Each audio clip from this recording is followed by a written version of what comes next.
Hello friends, this is Madhu and welcome to our YouTube channel M with Madhu. दोस्तों, इस video में हम discuss करेंगे ईवीएस के पोर्शन को जो सीटेट जुलाई 2013 में आया था। इससे पहले हम 2011 और 2012 में आए ईवीएस के पोर्शन को डिस्कस कर चुके हैं। आप प्लेलिस्ट में जाकर देख सकते हैं। तो चलिए स्टार्ट करते हैं क्वेश्चंस को। फर्स्ट क्वेश्चन है कि पर्यावरण अध्ययन की पाठ्य पुस्तकों में विभिन्न प्रकरणों में एक खंड करके देखो को शामिल किया गया है, जिसका उद्देश्य है, आपके ऑप्शंस है, घर में शिक्षार्थियों को व्यस्त रखना, सेकंड है प्रत्यक्ष हस्तपरक अनुभव उपलब्ध कराना, थर्ड है परीक्षा में निष्पादन को सुधारना, फोर्थ है वैज्ञानिक शब्दावली की परिभाषाएं सीखना। तो आंसर क्या होगा इसका आंसर होगा ऑप्शन सेकंड, यानी कि प्रत्यक्ष हस्तपरक अनुभव उपलब्ध कराना। करके देखो का क्या मतलब होगा? इसका मतलब तो यही होगा ना कि बच्चा चीज़ों को अपने आप करे, अपने हाथ से करे। जब बच्चा चीज़ों को अपने आप करेगा, इससे क्या होगा? इससे उसे हस्तपरक अनुभव होगा, यानी कि बच्चा खुद एक्सपीरियंस करेगा चीज़ों को। तो इसी वजह से इसका आंसर हुआ ऑप्शन सेकंड, यानी कि प्रत्यक्ष हस्तपरक अनुभव उपलब्ध कराना। ठीक है। नेक्स्ट क्वेश्चन है, पर्यावरण अध्ययन में एक अच्छे दत्तकार्य का मुख्य लक्ष्य होना चाहिए। ऑप्शन है अधिगम विस्तार के अवसर उपलब्ध कराना, प्रभावी अधिगम के लिए पाठ की दोहराई, समय का बेहतर उपयोग सुनिश्चित करना, शिक्षार्थियों को अनुशासन में बनाए रखना। तो एक अच्छे दत्तकार्य का मुख्य लक्ष्य क्या होना चाहिए? अधिगम विस्तार के अवसर उपलब्ध कराना। बच्चों को दत्तकार्य यानी कि असाइनमेंट क्यों दिए जाते हैं? ताकि वह अधिक सीखे, उसकी लर्निंग में वृद्धि हो। इसी वजह से इसका आंसर हुआ ऑप्शन फर्स्ट, यानी कि अधिगम विस्तार के अवसर उपलब्ध कराना। ठीक है। नेक्स्ट क्वेश्चन है, पर्यावरण अध्ययन के शिक्षक के रूप में चिड़ियाघर के भ्रमण का आयोजन करने का मुख्य उद्देश्य होना चाहिए। आपके ऑप्शंस है शिक्षा की गुणवत्ता के बारे में अभिभावकों को संतुष्ट करना, सेकंड है शिक्षार्थियों को आनंद और मजा उपलब्ध कराना, थर्ड है नित्य शिक्षण कार्यक्रम की एकरसता को बदलना, फोर्थ है शिक्षार्थियों को सक्रिय अधिगम अनुभव उपलब्ध कराना। तो क्या होगा इसका आंसर? इसका आंसर होगा ऑप्शन फोर्थ, यानी कि शिक्षार्थियों को सक्रिय अधिगम अनुभव उपलब्ध कराना। भ्रमण का मुख्य जो उद्देश्य होता है वह प्रत्यक्ष अनुभव उपलब्ध कराना ही होता है, यानी कि इसमें बच्चे एक्टिव होते हैं, इसलिए वे एक्टिव होकर चीज़ों को सीखते हैं। तो इसका आंसर होगा शिक्षार्थियों को सक्रिय अधिगम अनुभव उपलब्ध कराना। नेक्स्ट क्वेश्चन है, सामाजिक विज्ञान के संदर्भ में पर्यावरण अध्ययन पढ़ाने का निम्नलिखित में से कौन सा उद्देश्य नहीं है?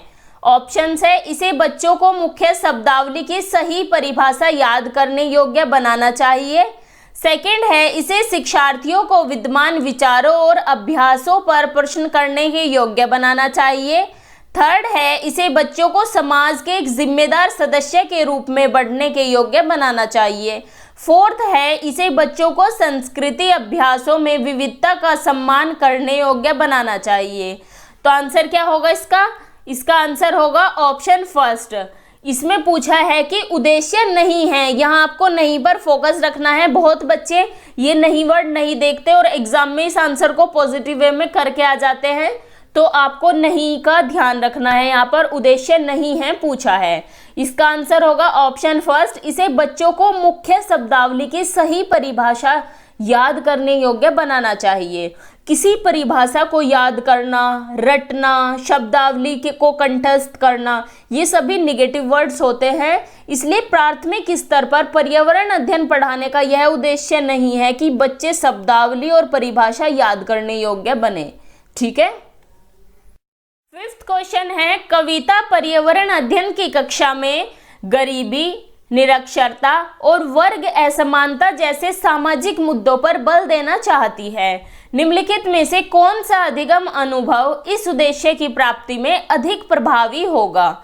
ऑप्शन है शिक्षार्थियों को संबंधित मुद्दों पर स्लोगन लिखने के लिए कहना, सेकंड है संबंधित मुद्दों पर विशेष व्याख्यानों का आयोजन करना, थर्ड है शिक्षार्थियों को संबंधित सामाजिक मुद्दों पर चार्ट तैयार करने के लिए कहना, फोर्थ है शिक्षार्थियों को संबंधित जानकारी एकत्रित करने और विश्लेषण करने के लिए सामूहिक परियोजना लेने के लिए कहना। तो आंसर क्या होगा इसका आंसर होगा ऑप्शन फोर्थ, यानी कि शिक्षार्थियों को संबंधित जानकारी एकत्रित करने और विश्लेषण करने के लिए सामूहिक परियोजना लेने के लिए कहना। जो गरीबी है, निरक्षरता, वर्ग असमानता, ये सभी सामाजिक मुद्दे हैं। यदि बच्चे समूह में इस तरह के मुद्दों के बारे में जानकारी इकट्ठी करेंगे तो ज़्यादा बेहतर होगा।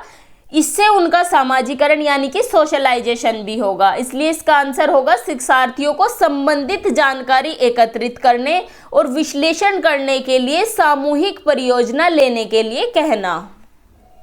नेक्स्ट क्वेश्चन है, प्राथमिक स्तर पर पर्यावरण अध्ययन में रचनात्मक आकलन डैश को शामिल नहीं करता।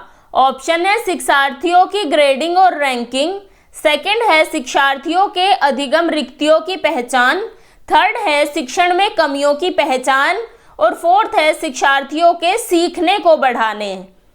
तो इसका आंसर क्या होगा? इसका आंसर होगा ऑप्शन फर्स्ट, यानी कि शिक्षार्थियों की ग्रेडिंग और रैंकिंग। फॉर्मेटिव असेसमेंट यानी कि रचनात्मक आकलन क्यों किया जाता है? आपको पता होगा रचनात्मक आकलन जो है वह शिक्षण अधिगम प्रक्रिया के दौरान ही होता है। इसका उद्देश्य क्या होता है? इसका उद्देश्य है कि शिक्षण के दौरान यानी कि शिक्षार्थियों को सिखाते हुए शिक्षण में जो कमी है उसकी पहचान करना, अधिगम रिक्तियों की पहचान करना, ठीक है, अधिगम रिक्तियों की पहचान करना, कमी की पहचान करना। लेकिन ग्रेडिंग और रैंकिंग ये दोनों नेगेटिव वर्ड्स है। आपको कभी भी छात्रों को कैटेगराइज नहीं करना है, ना ही ग्रेडिंग करनी है और ना ही रैंकिंग करनी है। तो इसलिए रचनात्मक आकलन शिक्षार्थियों की ग्रेडिंग और रैंकिंग को शामिल नहीं करता। नेक्स्ट क्वेश्चन है कि नीचे लोगों के कुछ क्रियाकलाप दिए गए हैं, कौन कौन से क्रियाकलाप है?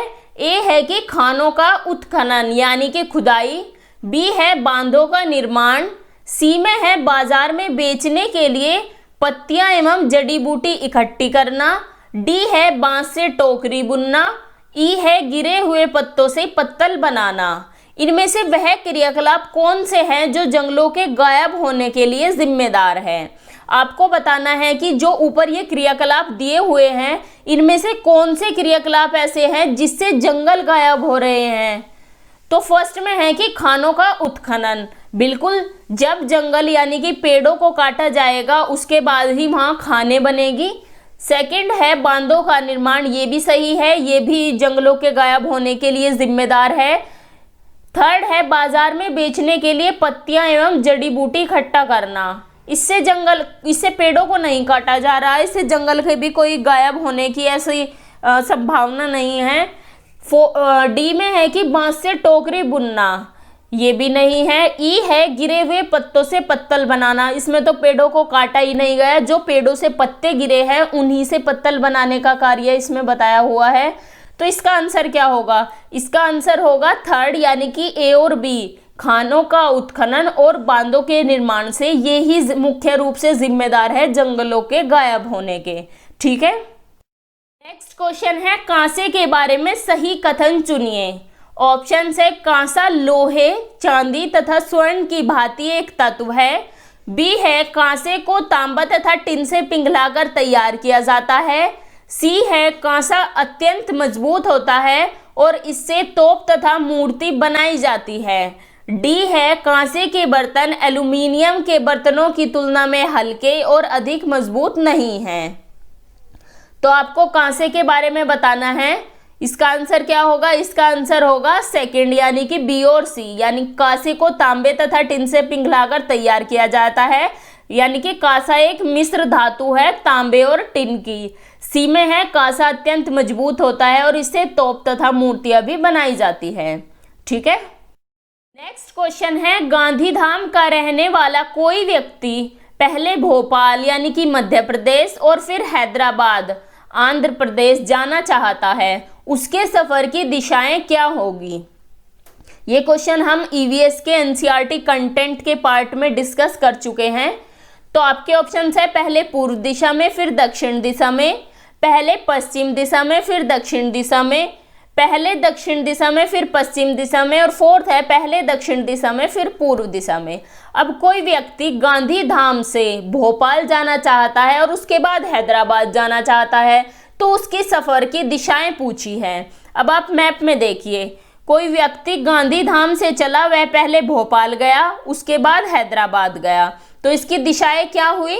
सबसे पहले वह पूर्व दिशा में चला यानी कि भोपाल गया, उसके बाद जब वह हैदराबाद गया तो वह दक्षिण दिशा में चला।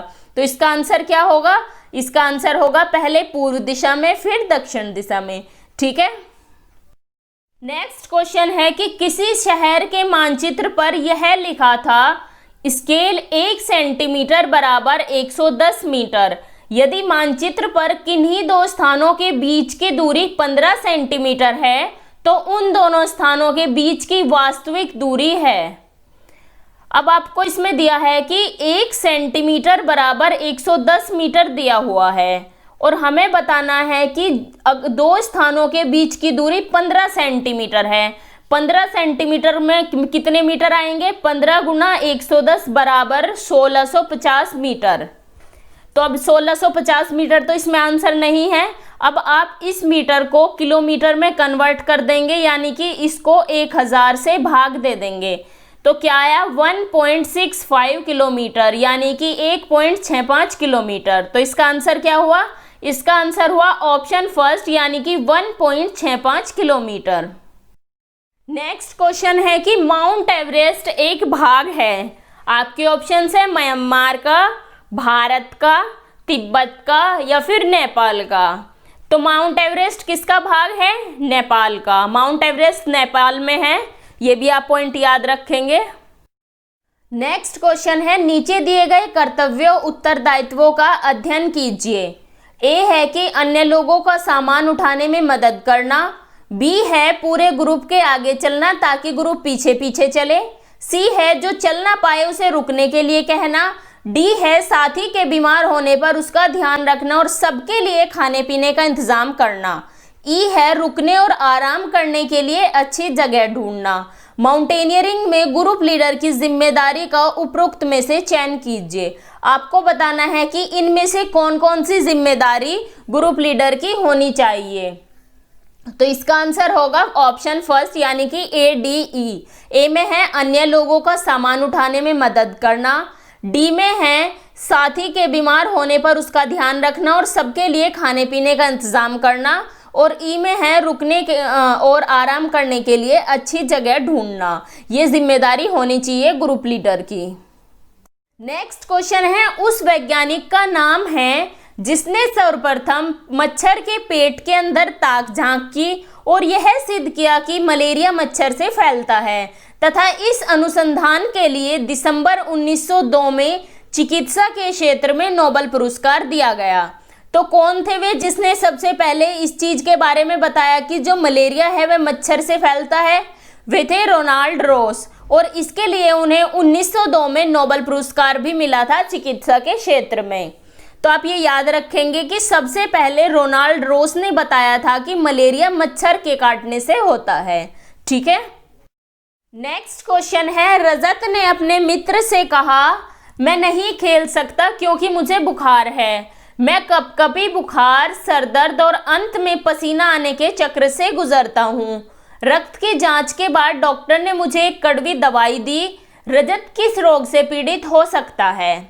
आपके ऑप्शंस है मलेरिया, मियादी बुखार, अतिसार या फिर हैजा। रजत बताता है कि मैं कपकपी बुखार, सरदर्द और अंत में पसीने आने के चक्र से गुजरता हूँ। तो ये सभी किसके सिम्टम्स हैं? ये सभी सिम्टम्स हैं मलेरिया के। तो इसका आंसर होगा मलेरिया। 15th क्वेश्चन है कि अल बरूनी कौन था? आपके ऑप्शंस है वह एक कुतुबशाही सुल्तान था जिसने हमारे देश में लगभग 40 वर्ष शासन किया। सेकंड है वह अफगानिस्तान का एक व्यापारी था जो हमारे देश में मेवों के बाजारों का अध्ययन करने आया था। थर्ड है वह उज्बेकिस्तान का एक व्यापारी था जिसने एक किताब लिखी जो हमारे देश के इतिहास के बारे में जानने में सहायक है। फोर्थ है वह एक यात्री था जिसने भारत के लोगों की संस्कृति का अध्ययन करने के लिए कश्मीर से कन्याकुमारी तक यात्रा की। तो कौन था अल बरूनी? अल-बरूनी उज्बेकिस्तान का एक व्यापारी था जिसने एक किताब लिखी थी जो हमारे देश के इतिहास के बारे में जानने में सहायक है। तो 15th का होगा ऑप्शन 3rd। तो यहाँ तक आपके 15 क्वेश्चन कंप्लीट होते हैं। बाकी बचे हुए 15 क्वेश्चन हम नेक्स्ट वीडियो में करेंगे।